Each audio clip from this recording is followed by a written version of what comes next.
Guys, जैसा कि कल होने वाली है बैंक निफ्टी की एक्सपायरी, किस तरह से उसमें कंप्लीट मेरा प्लान बन रहा है, किन बातों का हमें ध्यान रखते हुए चलना है जिससे कि हम ट्रैप से बचते हुए उसमें एक अच्छा मोमेंटम प्लान कर सकें, उस बारे में डिस्कशन करने वाले हैं। साथ ही साथ निफ्टी 50 का मेरा किस तरह से कंप्लीट एनालिसिस बन रहा है वो भी मैं आपके साथ शेयर करने वाला हूं। सो स्वागत है आपका एक और डेली एनालिसिस वीडियो में। सबसे पहले हम लोग डिस्कस करते हैं निफ्टी बैंक के चार्ट को वन डे टाइम फ्रेम पे। तो आपको देखने को मिलेगा, कल हमने इसमें सिंपल सी बात डिस्कस करी थी कि यहाँ पे एक इंपरफेक्ट इनसाइड कैंडल बनी हुई है, तो मार्केट अगर इसका ब्रेकआउट करता है या ब्रेकडाउन करता है तभी हमें एक अच्छा मूव देखने को मिल सकता है। इस बीच में यहाँ पे मार्केट थोड़ा सा जिगजैग करता हुआ रहेगा, जहां पे ऑप्शन सेलर्स डोमिनेट करते रहेंगे। सो मार्केट मॉर्निंग में यहाँ पे फ्लैट प्राइस के आसपास खुलता है और यहाँ पे मार्केट थोड़ी देर जिगजैग करता रहता है। उसके बाद जैसे ही मार्केट अपना हाई क्रॉस करना चालू करता है, पूरे दिन हमें यहाँ पे बाइंग साइड का काफी अच्छा मूव देखने को मिला और हमने डिस्कस भी बाइंग साइड के प्लान के लिए ही किया था। सो होपफुली आपको एनालिसिस से मजा आया होगा। कैसा आपका दिन गया आज फिन निफ्टी एक्सपायरी का, कमेंट करके जरूर बताना। अब आगे के लिए सिंपल सा प्लान है, जैसे मार्केट ने यहाँ से इनसाइड कैंडल वगैरह का ब्रेकआउट करना चालू करा है और काफी स्ट्रॉन्ग कैंडल बनाई है, तो जो यहाँ पे बाय करते हुए नजर आए उनको हम डायरेक्टली इस तरह से टारगेट नहीं कर सकते। सो मार्केट कल के दिन यहाँ पे थोड़ा सा वोल्टिलिटी जरूर शो कर सकता है, क्योंकि यहाँ पे एक्जैक्टली हमारा गैप पड़ा हुआ है इसके ऊपर, जहाँ पे 2 बार हम रेजिस्टेंस ले चुके हैं यहाँ पे और यहाँ पे इसके ऊपर हमारा गैप पड़ा हुआ है, तो मार्केट यहाँ पे थोड़ा सा वोल्टिलिटी शो कर सकता है। उस चीज के लिए हम प्लान करते हुए चल सकते हैं। उसमें भी जहाँ पे कोई बाइंग का अच्छा सेटअप मिलता है वहां पे हमारा मेन फोकस रहना चाहिए, क्योंकि अभी फिलहाल यहाँ पे हम अग्रेसिव होकर सेलिंग नहीं कर सकते।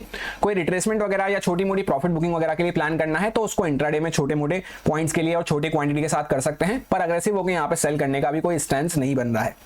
अग्रेसिव सेलिंग का लेवल अब वही रहेगा जहां से हम ब्रेकआउट करके आए हैं, ऑलमोस्ट 51,555 के आसपास। इसके आसपास हम बार बार स्टक हो रहे थे मॉर्निंग में भी, और जैसे इसका ब्रेकआउट करा कंटिन्यू पूरे दिन मार्केट बाइंग साइड पर ट्रेंडी बना रहा, तो इसके नीचे ही कुछ वीकनेस का साइन हमें देखने को मिलेगा। अब हम लोग आ चुके हैं 15 मिनट टाइम फ्रेम पे, जहां पे ये कुछ लेवल्स वगैरह मैंने आपसे 2 दिन से डिस्कस कर रखे हैं और सिंपल सा प्लान आपको ये शेयर किया था कि मार्केट डायरेक्टली गैप अप खुल जाए। 500 के ऊपर गैप अप खुल जाता है तो और भी अच्छा रहेगा, हम इमीडिएटली बाइंग में प्लान रखते हुए चल सकते हैं, या फिर गैप डाउन यहाँ पे इस लेवल के ऊपर गैप डाउन खुल के अगर ऊपर आता है तो भी हम बाइंग में प्लान रख सकते हैं। फ्लैट का केस हमारे लिए उतना अच्छा नहीं रहेगा, क्योंकि यहाँ पे मार्केट इस प्रॉपर रेंज में बना हुआ है जहां पे ऑप्शन सेलर्स डोमिनेट करते हुए नजर आ रहे हैं, मैंने आपसे ये कहा था। तो इस बीच में मार्केट जिगजैग कर सकता है, तो यहाँ पे मेरा कोई भी प्लान नहीं था।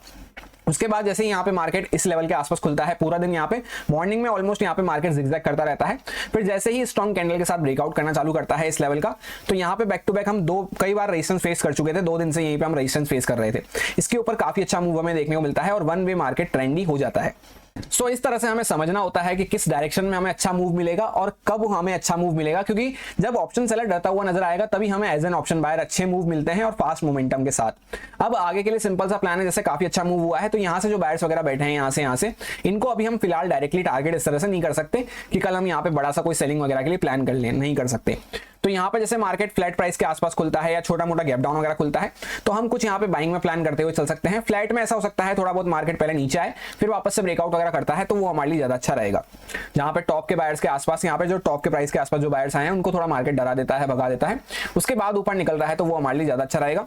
डायरेक्टली गैप अप का केस ऐसा रहेगा कि मार्केट ऑलरेडी काफी अच्छा स्ट्रेच हो चुका है, डायरेक्टली गैप अप खुल रहा होगा और हमारा गैप भी आ रहा है, तो यहाँ पे उसके ऊपर गैप पड़ा हुआ है 500 वगैरह के आसपास।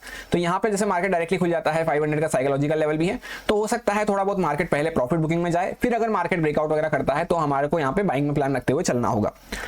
और इसके साथ एक इंपॉर्टेंट बात और है कि अगर जैसे मार्केट गैप अप खुल के डायरेक्टली ऊपर भग रहा है तो उसमें फिर ज्यादा दूर नहीं जा पाएगा, वो फिर थोड़ा बहुत ऊपर जाके वापस से रिट्रेसमेंट वगैरह या प्रॉफिट बुकिंग आ सकती है। सो गैप अप का केस हमारा थोड़ा सा ट्रिकी रहेगा। उसमें बस यही बात का हमें ध्यान रखना है कि डायरेक्टली मार्केट भग रहा है तो ऑलरेडी मार्केट काफी अच्छा रन ले चुका है, उसके बाद गैप अप में कुछ पॉइंट्स चले जाएंगे। जैसे मैं आपको चार्ट दिखाऊं तो यहाँ पे जैसा आपको चार्ट देखने को मिला कि मार्केट डायरेक्टली भगता आया, इस तरह से गैप अप खुला, उसके बाद कुछ पॉइंट्स यहाँ पे 200-300 पॉइंट का मूव दिया, फिर वापस से यहाँ पे सेलिंग हमें देखने को मिली। और ये सेलिंग भी जो हमें देखने को मिली थी एक्जैक्टली उसी लेवल के आसपास से देखने को मिली थी जहां पे इसके ऊपर हमारा गैप पड़ा हुआ है, जैसा यहाँ पे आप चेकआउट कर सकते हैं एक्जैक्टली उसी लेवल के आसपास से। तो वापस अगर इसी जोन के आसपास कहीं पे खुल जाते हैं तो इस तरह से यहाँ पे ब्रेकआउट नहीं हो पाते। यहाँ से बकते आ रहे हैं, गैप अप खुल गए, पॉइंट चले गए, यहाँ पे कहीं पे खुल गए, फिर इसी फ्लो में अगर मार्केट ब्रेकआउट करने की कोशिश भी करेगा तो फिर मार्केट थोड़ा बहुत प्रॉफिट बुकिंग वगैरह में इस तरह से आ जाता है। तो ज्यादा अच्छा क्या हो जाता है हमारे गैप अप के लिए कि गैप अप खुलते थोड़ा बहुत मार्केट पहले नीचे आए फिर वापस से यहाँ पे ब्रेकआउट वगैरह कर सकता है, तो उस केस में हमें ज्यादा सस्टेनेबल मोमेंटम देखने को मिल पाएगा। बाकी जैसे मार्केट गैप डाउन वगैरह खुल जाता है हम बाइंग में प्लान रख सकते हैं, कब तक, जब तक कि मार्केट ये 52,000 यहाँ पे 080 वगैरह के लेवल के ऊपर सस्टेन कर रहा है, तब तक हम यहाँ पे बाइंग में प्लान रखते हुए चल सकते हैं। इसके नीचे जब कुछ जाना चालू करता है तभी यहाँ पे बायर्स वगैरह पे खतरा बढ़ेगा, क्योंकि अब 52,000 के आसपास काफी लोग स्टॉप लॉस अपना मान के बैठे होंगे। ये सारे कुछ इंपॉर्टेंट लेवल्स रहेंगे जिन पे मैं ट्रेडिंग करते टाइम फोकस रखूंगा। 52,099 के आसपास यहाँ पे एक माइनर सपोर्ट हमारा हो सकता है। इसके बाद 51,920 के आसपास एक सपोर्ट हमें देखने को मिल रहा है। 576 के आसपास एक रेजिस्टेंस है। अभी करंटली यहाँ पे जो रेजिस्टेंस हमारा बना हुआ है 319 के आसपास है। 860 के आसपास हमारा यहाँ पे गैप फुलफिल होता हुआ नजर आएगा। यहाँ से लेकर यहाँ तक ये पूरा हमारा गैप पड़ा हुआ है। 592 के आसपास यहाँ पे एक ऐसा लेवल है जहां से हमने ब्रेकआउट करना स्टार्ट किया है। सो एक लाइन में सिंपल सा प्लान यही है कि जहां पे भी कोई बाइंग की अच्छी कंडीशन मिलती है वहां पे हम फोकस रखते हुए चल सकते हैं। फ्लैट वगैरह यहां कहीं पे खुल जाता है तो मार्केट टॉप के बायर्स को थोड़ा सा डराने भगाने जा सकता है। उस टाइम पे हम वेट एंड वॉच कर सकते हैं या फिर छोटी मोटी प्रॉफिट बुकिंग की साइड पे प्लान रखते हुए चल सकते हैं। फिर वापस से मार्केट कुछ स्ट्रेंथ का साइन दिखाए तब हम बाइंग में फोकस रखते हुए चल सकते हैं। और गैप अप में ये ध्यान रखना है कि मार्केट इंपॉर्टेंट रेजिस्टेंस वगैरह के आसपास गैप अप खुलेगा तो डायरेक्टली इसको ब्रेकआउट करता है तो प्रॉफिट बुकिंग में आ सकता है। उससे ज्यादा अच्छा हमारे लिए क्या हो जाता है कि मार्केट थोड़ा पहले नीचे आ जाए, इन लोगों का प्रॉफिट बुक करवा ले और थोड़ा सेलिंग वगैरह स्टॉप लॉस वगैरह क्रिएट कर ले, फिर वापस से ऊपर निकले। और ज्यादा बड़ा गैप डाउन या ज्यादा बड़ा गैप अप कुछ भी अच्छा नहीं रहेगा, क्योंकि उसमें ये चार्ट हमारे कुछ भी काम नहीं आएगा। लाइव प्राइस एक्शन ही हमें देख के वहां पे डिसीजन प्लान करना होगा। अब ये है फिन निफ्टी का चार्ट। इसमें भी कल हमने सिंपल सा प्लान यही डिस्कस किया था जैसा बैंक निफ्टी में प्लान किया था कि यहाँ पे गैप अप खुलता है, मार्केट 24,000 वगैरह को ब्रेकआउट करता है तो कॉल सेलर्स भागना चालू करेंगे। यहाँ पे हम बाइंग में प्लान रख सकते हैं। डायरेक्टली गैप डाउन वगैरह खुलता है, फ्लैट खुलता है, उसमें भी हम बाइंग में कुछ प्लान रखते हुए चल सकते हैं जब तक कि इंपॉर्टेंट सपोर्ट वगैरह को मार्केट होल्ड कर रहा है। जब इसके नीचे जाएगा तभी हमें कुछ सेलिंग के बारे में, सेटअप फाइंड आउट करने के बारे में सोचना है। यहाँ पे गैप वगैरह हमारा पड़ा हुआ था। सो मार्केट मॉर्निंग में काफी ज्यादा यहाँ पे जिगजैग करता रहा फ्लैट प्राइस के आसपास, पर अल्टीमेट डायरेक्शन मार्केट का बाइंग साइड में रहा। और जैसे ही मार्केट ने फिर 24,000 का लेवल ब्रेकआउट करना चालू करा, यहाँ पे कॉल सेलर्स अपनी पोजीशन वगैरह कवर करते हुए नजर आए, जिस वजह से एक्सपायरी पे हमें काफी अच्छा मूव यहाँ पे देखने को मिला, स्पेशली ऑप्शंस के प्रीमियम में। और ये बात मैंने आपको मॉर्निंग में टेलीग्राम पे अपडेट करके बताई थी कि मार्केट जब रेंज के बाहर निकलेगा तभी हमें अच्छा मूव देखने को मिलेगा, जब ऑप्शन सेलर्स डरना चालू करते हैं बेसिकली। और यहाँ पे इस बीच में हम स्कैल्पिंग सिर्फ प्लान करते हुए चल सकते हैं। सो होपफुली आपको टेलीग्राम अपडेट से भी हेल्प मिली होगी और एनालिसिस से भी। कैसा रहा आज का आपका दिन? फिन निफ्टी को आपने ट्रेड करना पसंद किया या फिर किसी अदर इंडेक्स को? कैसी आपकी परफॉर्मेंस रही कमेंट करके जरूर बताना। और टेलीग्राम फैमिली का अगर आप पार्ट नहीं है तो ज्वाइन कर सकते हैं, लिंक आपको डिस्क्रिप्शन में मिल जाएगा। सिर्फ ओरिजिनल टेलीग्राम पे ही ज्वाइन होने की कोशिश करना। अब हम लोग आ चुके हैं निफ्टी 50 के चार्ट पे। सबसे पहले वन डे टाइम फ्रेम पे इसका चार्ट डिस्कस करते हैं तो आपको देखने को मिलेगा कि इस जोन के आसपास पहले भी हम कंसोलिडेट कर रहे थे, अभी वापस से इस जोन के आसपास हम कंसोलिडेट कर रहे हैं। जहां पे आप देखेंगे तो प्रॉपर कल के दिन भी हमने एक इम्परफेक्ट इनसाइड कैंडल बनाई थी और आज के दिन वापस से एक इनसाइड कैंडल ही यहाँ पे बनती हुई नजर आ रही है। ना हमने कल की कैंडल का हाई क्रॉस करा ना लो क्रॉस करा। और जैसा मैंने आपको कहा था कि प्रॉपर डोजी कैंडल बनी है, इसके बीच में यहाँ कहीं पे खुल जाते हैं तो मार्केट ऊपर नीचे जिगजैग करता हुआ रह सकता है। ये रेंज वाला हमारा एरिया रहेगा। ज्यादा अच्छा मूव हमें जब भी मिल पाता है जब यहाँ पे डोजी कैंडल का मार्केट ब्रेकआउट करता है या ब्रेकडाउन करता है। होपफुली आपको ये बात याद होगी। अब आगे के लिए सिंपल सा प्लान है कि इनसाइड कैंडल भी है और यहाँ पे मार्केट प्रॉपर होल्ड कर रहा है, तो जब वापस से इसके ऊपर निकलता है 500 वगैरह का साइकोलॉजिकल लेवल भी है। और वीकेंड एनालिसिस में मैंने आपको एक बात कही थी कि 24,520 वगैरह के ऊपर निफ्टी 50 में हमें स्ट्रेंथ दिखना चालू होगी। और बैंक निफ्टी में वो लेवल था 51,111 के आसपास। जैसे ही बैंक निफ्टी ने कल के दिन ही 51,111 को गैप अप के साथ ही रिक्लेम करना फर्स्ट मिनट में ही चालू कर दिया था, उसके बाद आप देख सकते हैं कितना अच्छा मूव हमें बैंक निफ्टी में आज भी कंटिन्यू होता हुआ रहा। अब निफ्टी 50 की बारी है। अगर ये भी यहाँ पे 500, 520 वगैरह के ऊपर सस्टेन करना चालू कर देता है तो इसमें भी हमें कल के दिन बाइंग के अच्छे मूव देखने को मिल सकते हैं। इस बीच में मैं यहाँ पे कोई ट्रेड प्लान करने में इंटरेस्टेड नहीं हूँ। वापस से मार्केट कंटिन्यू करता है तो बाइंग में फोकस रख सकते हैं। सेलिंग वगैरह आप जब भी कर पाएंगे जब मार्केट 24,200 वगैरह के नीचे कुछ सस्टेन करना चालू करता है। कल भी मैंने आपसे यही कहा था कि जैसे इंपॉर्टेंट सपोर्ट वगैरह ब्रेकडाउन होते हैं तभी हम सेलिंग कर पाएंगे। अब हम लोग आ चुके हैं 15 मिनट टाइम फ्रेम पे, जहां पे ये कुछ लेवल्स वगैरह को हमने डिस्कस किया था, काफी अच्छे से यहाँ पे वर्क करते हुए नजर आए। और प्लान इसमें हमने सिंपल सा यही किया था कि मार्केट अगर नीचे जाता है तो वहां पे इंपॉर्टेंट सपोर्ट वगैरह के आसपास से अगर कोई यहाँ पे बाइंग का सेटअप मिलता है तो हम उसको यूज करते हुए चल सकते हैं। गैप अप खुल जाता है मार्केट तो हमारे लिए और भी अच्छा रहेगा। मार्केट फ्लैट प्राइस के आसपास खुलता है, नीचे आने की कोशिश करता है, पर इंपॉर्टेंट सपोर्ट वगैरह के आसपास सपोर्ट लेके डॉट वापस से ऊपर निकलना चालू कर देता है। और जैसा मैंने आपको मॉर्निंग में अपडेट करके बताया था कि दोनों इंडेक्स सिंक होके नहीं चल रहे हैं। जब सिंक होके चलते हैं तो काफी अमेजिंग मूव हमें देखने को मिलते हैं।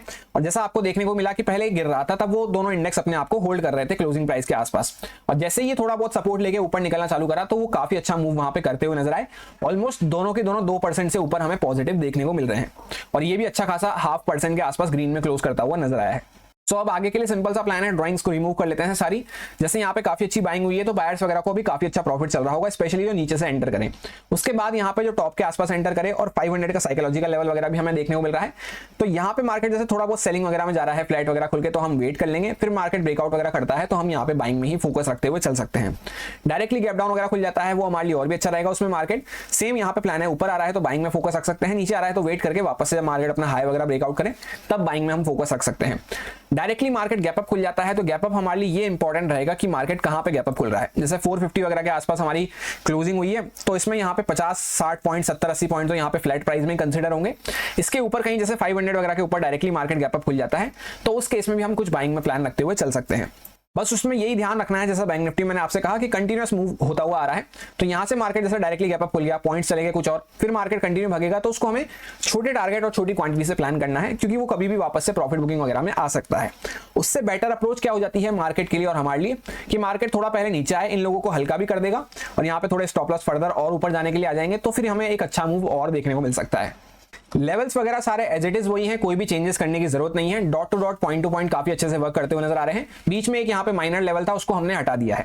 और बस ये ध्यान रखना है, जैसा डेली टाइम फ्रेम पे मैंने आपसे कहा कि अभी हम रेंज के आसपास यहाँ पे काम कर रहे हैं रेंज में, तो मार्केट जैसे डायरेक्टली कोई बड़ा गैप डाउन वगैरह खुल गया, यहाँ पे बीच में टाइम पास कर रहा है तो इसमें मैं ट्रेड प्लान करने में इंटरेस्टेड नहीं हूँ, क्योंकि ये थोड़ा सा वॉलेटाइल एरिया हमारा बना हुआ है जहाँ पे मार्केट नीचे आता है तो ऊपर चला जाता है, ऊपर जाता है तो नीचे आ जाता है। और जैसा यहाँ पे मार्केट का पिछला ट्रेंड जो है इस तरह से नेगेटिव साइड पे चल रहा था, अभी मार्केट ने थोड़ा सा यहाँ पे एक लो को अपने सस्टेन करके ऊपर जाने की कोशिश करी है, पर फर्दर यहाँ पे ब्रेकआउट हमें और देखने को नहीं मिला है। जैसे मार्केट ने इस टाइप का प्राइसेशन बनाना चालू करा है पर अभी तक मार्केट ने वापस से इसको क्रॉस नहीं करा है। जब मार्केट इसके ऊपर क्रॉस करके सस्टेन करेगा तब हमें और भी अच्छे मूव देखने को मिलेंगे। और यहाँ पे जो डब्ल्यू टाइप स्ट्रक्चर आपको देखने को मिल रहा होगा, काफी लोग इसको देख के यहाँ पे ट्रेड प्लान तो करते हैं, पर इसका फेलियर हमें जब देखने को मिलेगा जब मार्केट एटलीस्ट 200 वगैरह के नीचे कुछ जाना चालू करता है, तब फिर यहाँ पे एक अग्रेसिव सेलिंग का मौका हमें देखने को मिलेगा। सो जब तक ऐसा नहीं हो रहा है, एक लाइन में सिंपल सा प्लान यही है दोनों इंडेक्सेस में कि मार्केट टॉप के बायर्स को थोड़ा बहुत हटा रहा है, भगा रहा है, तो उस टाइम पे हम वेट कर लेंगे। डायरेक्टली गैप अप वगैरह भी खुल के तो वापस से फिर हमें यहाँ पे बाइंग का कोई सेटअप मिलता है तो उसको यूज करते हुए चलना है। अच्छा लगा हो आपको शॉर्ट सिंपल एनालिसिस तो लाइक और कमेंट करके अप्रिशिएट कर सकते हैं। यही मेरा सिंपल सा एनालिसिस बन रहा था दोनों इंडेक्सेस में, जो आपके साथ प्योरली एजुकेशन एक्सपीरियंस पर्पस से शेयर किया गया है, सारे लॉजिक्स और रीजंस को एक्सप्लेन करते हुए। अब अगर आपको अच्छा लगता है, समझ में आया है, तो आप इसको यूज में ले सकते हैं अपने रिस्क पे, अपने प्रॉपर रिस्क मैनेजमेंट को फॉलो करते हुए, अच्छे से स्टॉप लॉसेस वगैरह को फॉलो करते हुए। Happy bank Nifty expiry. Thank you.